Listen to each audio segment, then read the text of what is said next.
La Iglesia de Cristo, columna y baluarte de la verdad, presenta Tu palabra es verdad.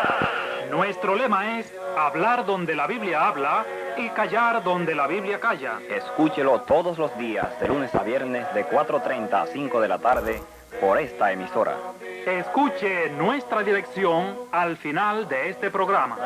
Con vida Jesús, con compasión, mira el dolor, trae tu carga de bendecida, te ayuda. Dios les bendiga, amados hermanos y amados oyentes de este programa Tu Palabra es Verdad. El lunes pasado estaba disertando acerca del tema El infierno en llamas. Hoy entramos a la segunda parte del tema, donde este tema en realidad es bien amplio, su contenido, la explicación del mismo, porque en realidad la Biblia tiene mucho que decir al respecto.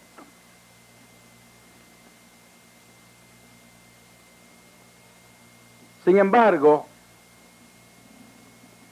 yo sé que, como dije el lunes pasado, de que hay muchos que no creen en la existencia del infierno, pero nosotros estamos haciendo énfasis para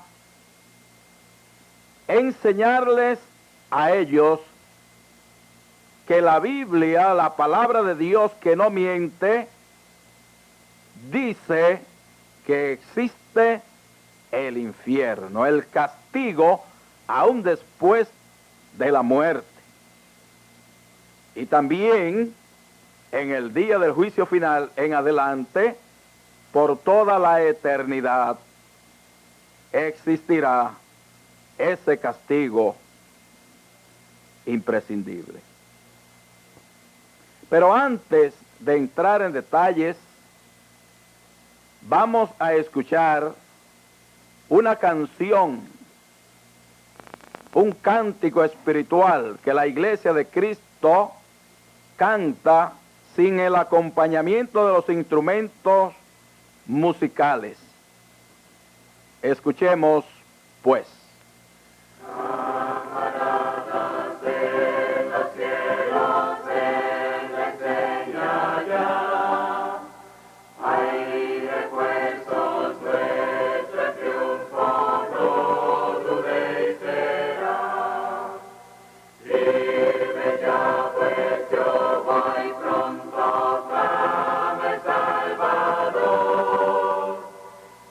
Estaremos por tu gracia.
disertar acerca del tema el infierno en llama.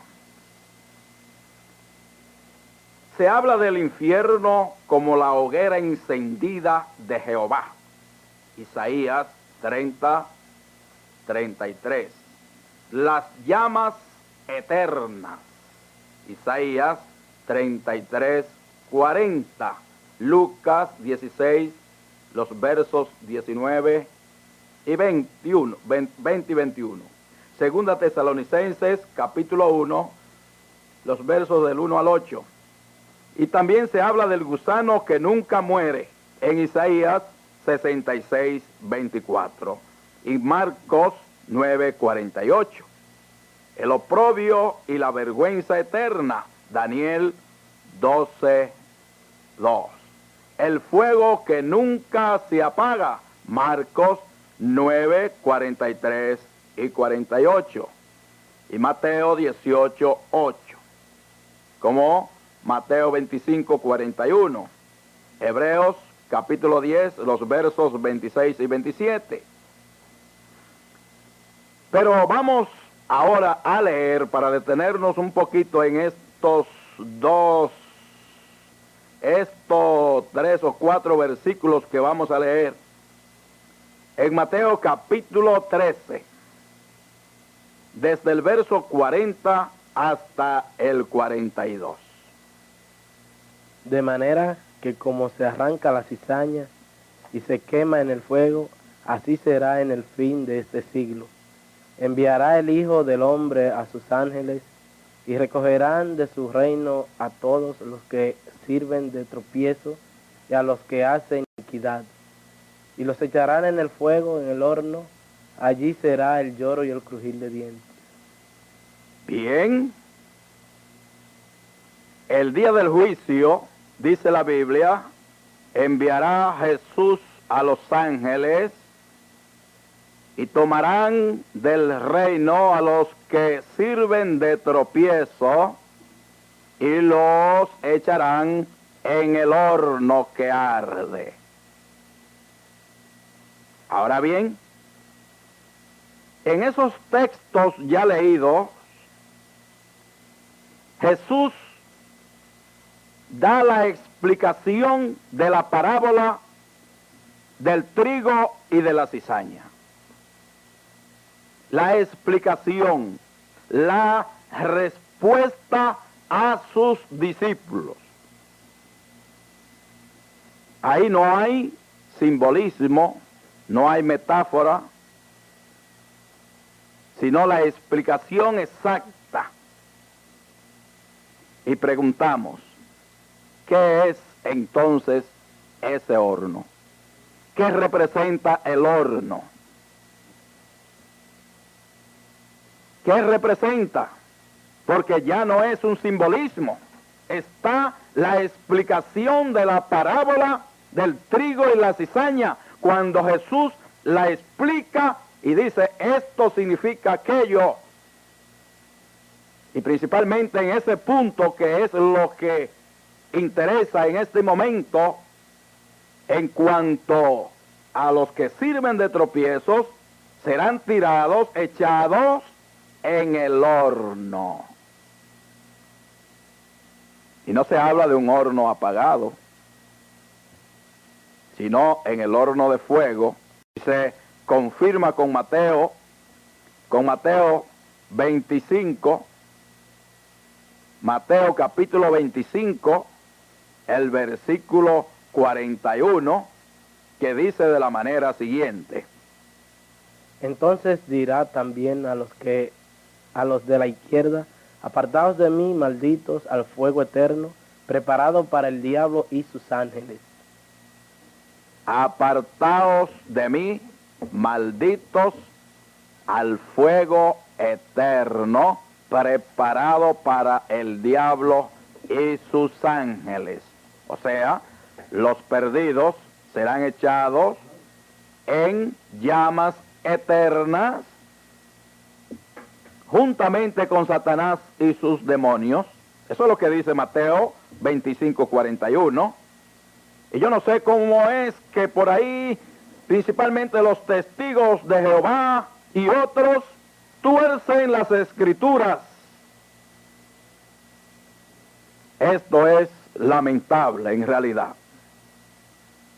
Aun cuando las expresiones bíblicas aparecen adornadas con diferentes imágenes, concluye el doctor Pache, sus conclusiones dejan entrever claramente una espantosa realidad. Si el infierno, el gusano devorador, las tinieblas, etc., son imágenes que hemos de entender en su significado espiritual más que material, entonces estamos obligados a aceptar la idea que encierran de sufrimiento perdurable, de remordimientos, de desgracia y de separación. Por ahí se habla de la llamada aniquilación, algo falso en la Biblia. Como una consecuencia de la doctrina sobre la mortalidad del alma, los testigos de Jehová mantienen la de la aniquilación. ¡Qué barbaridad, o destrucción de los impíos! Dicen que no hay castigo eterno, que solo Dios es inmortal y que Él concede esta inmortalidad únicamente a los que creen en Jesús. Al defender esta tesis, ellos, los testigos, entre comillas, se encuentran con todos los muertos que se han ido de esta tierra sin creer, sin saber qué hacer con ellos. De momento, al morir, los dejan en la tumba. Pero como admiten la resurrección, no tienen más remedio que darles un destino. Al cielo, según ellos, no pueden ir, porque han muerto sin creer. Al infierno tampoco, porque dicen que no existe. ¿Qué hacer con tantos millones de muertos entonces? Resuelven el problema los testigos, o al menos pretenden resolverlo, diciendo que serán aniquilados, que serán destruidos por Dios. Condenarlos a un infierno eterno, dicen, sería hacerlos inmortales. Y la inmortalidad está reservada para Dios y para los creyentes solamente. Esta teoría la basan en varios versículos de la Biblia que explican a su manera, pero principalmente en el de Mateo 10:28, que dice: no temáis a los que matan el cuerpo, mas el alma no pueden matar. Temed más aquel que puede destruir el alma y el cuerpo en el infierno. Para entender correctamente este pasaje, se ha de tener en cuenta que el verbo destruir en el original griego significa también perder. El mismo verbo se aplica a las ovejas perdidas de la casa de Israel, Mateo 10:6. A la oveja perdida o a la dracma perdida y al hijo perdido, según Lucas capítulo 15, los versos 6, 9 y 24. Y es claro que ni la oveja, ni la dracma, ni el hijo pródigo estaban destruidos. La misma palabra se encuentra en Mateo 18:11, donde se dice que Jesús vino a salvar lo que se había perdido. Lo destruido no precisa salvación. Es curioso comprobar cómo los testigos que tanto recurren al sentido del griego cuando les conviene, dejan de hacerlo en este pasaje de tantísima importancia que puede leerse así: temed a aquel que puede perder el alma y el cuerpo en el infierno. El doctor Pache, que ha estudiado bien esta situación o esta cuestión, en su libro titulado ¿Existe el infierno?, traducido por Juan Antonio Monroy de España, después de analizar todos los pasajes bíblicos que hablan de destrucción, concluye diciendo: faltos de textos bíblicos. Los partidarios de esta doctrina no se hallan de acuerdo sobre el momento del aniquilamiento. Unos opinan que los pecadores dejan de existir desde el mismo instante en que se produce la muerte. Esto es exactamente lo que afirman los incrédulos. Comamos y bebamos, dicen los incrédulos, que mañana moriremos. Para los que así piensan, la historia de Lázaro y el rico malo ha sido escrita en vano entonces, allá en Lucas 16, los versos 19 al 31. Otros afirman que el aniquilamiento de los pecadores se verificará en el día del gran juicio, cuando sean arrojados en el lago de fuego y azufre. Pero ya hemos visto que no habrá nada de eso, de aniquilamiento. Por otro lado, sería una tremenda injusticia que Caín haya venido sufriendo durante miles de años en el lugar de los tormentos, en tanto que los rebeldes al final de los tiempos e incluso el diablo lo hagan solo unos instantes para ser aniquilados seguidamente. Todavía otros afirman que los pecadores serán aniquilados más tarde, después de haber pasado en el lago de fuego y azufre un tiempo proporcional a las faltas cometidas. Pero esto está bien claro, que no hay texto bíblico alguno que hable de permanencia temporal en un infierno donde todo es eterno. Vamos a hacer una pausa para escuchar otra canción que canta la Iglesia de Cristo sin los instrumentos mecánicos musicales, porque los mismos brillan por su ausencia en el Nuevo Testamento. Quiero andar cerca de ti, junto a ti quiero vivir, quiero estar cerca de ti, junto a ti, Señor, junto a ti.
Bien, amados, estamos disertando acerca del tema el infierno en llamas. Hablando del verdadero tormento, de las muchas terribles imágenes que el catolicismo de la Edad Media ha usado para ilustrar el tormento del infierno, solamente encuentran apoyo en la Biblia el fuego y el gusano devorador y el lloro, el crujir de dientes y el azufre. Todas las demás presentaciones son concepciones un tanto groseras de la mente humana. Ahora bien, si estas imágenes son auténticas o simbólicas, nada cambia la realidad de la eterna condenación del alma. Aunque en el infierno no haya fuego ni azufre, esto es suponiendo, ni gusanos devoradores, ni crujir de dientes, una cosa es segura: allí no está Dios, o no estará Dios. Y donde Dios no esté, no hace falta más tormento. Ya es un infierno en sí. Pablo concibe así como separación de Dios. Hablando de los inicuos, dice que serán castigados a eterna ruina, lejos de la faz del Señor y de la gloria de su poder. Segunda Tesalonicenses 1:9. Allá en la versión Nácar Colunga lo dice, capítulo 1, versículo 9. Ya está. No hace falta más infierno que ese vivir eternamente lejos de la faz del Señor. Aunque en lugar de fuego el alma se bañara en ríos de leche, como el paraíso de Mahoma, como quiera es un infierno. La persona condenada no puede ver el reino de Dios. Juan 3:3. Ni tampoco verá la vida. Juan 3:36.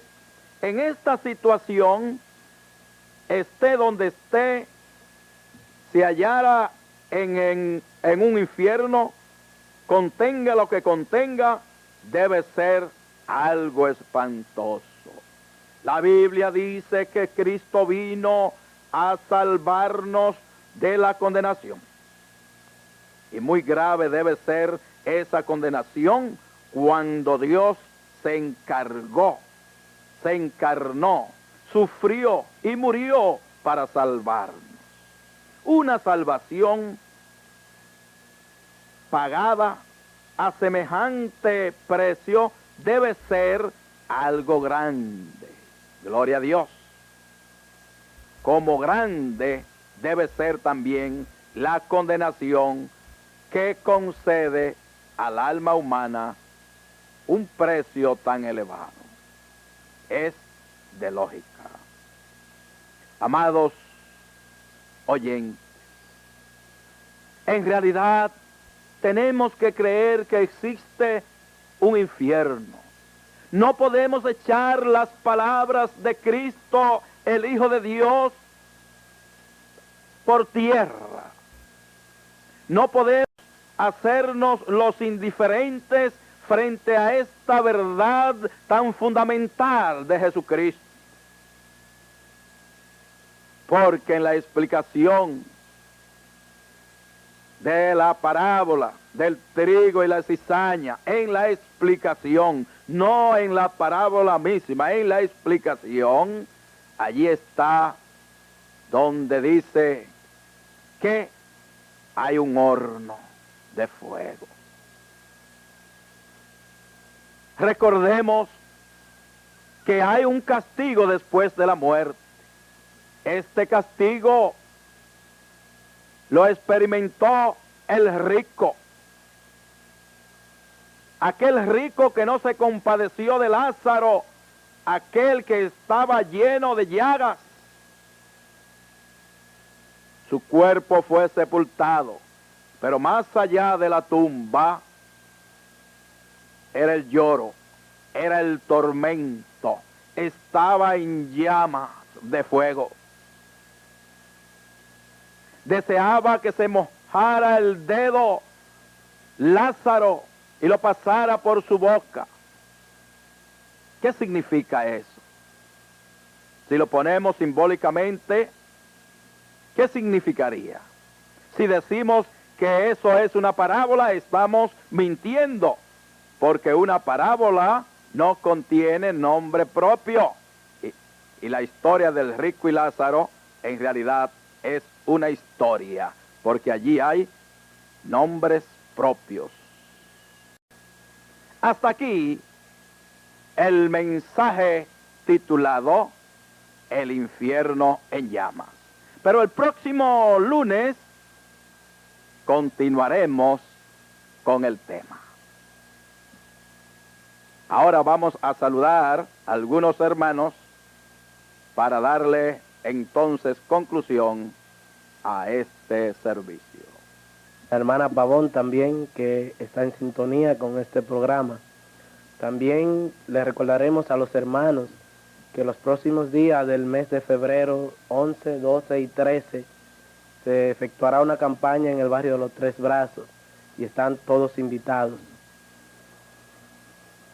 Hablamos para ustedes Gelson Dotel y Luis Galán, pastor de la Iglesia de Cristo en Ensancho Sama, Bonaire, a esquina Aruba. Hasta la próxima. Como benigna te llama Jesús, invitación de puro amor, porque La Iglesia de Cristo, cuyo lema es hablar donde la Biblia habla y callar donde ella calla, ha presentado Tu palabra es verdad. Nos interesa saber que nos escucha. Reporte nuestra sintonía escribiendo a Tu palabra es verdad, apartado 1187, Santo Domingo, República Dominicana.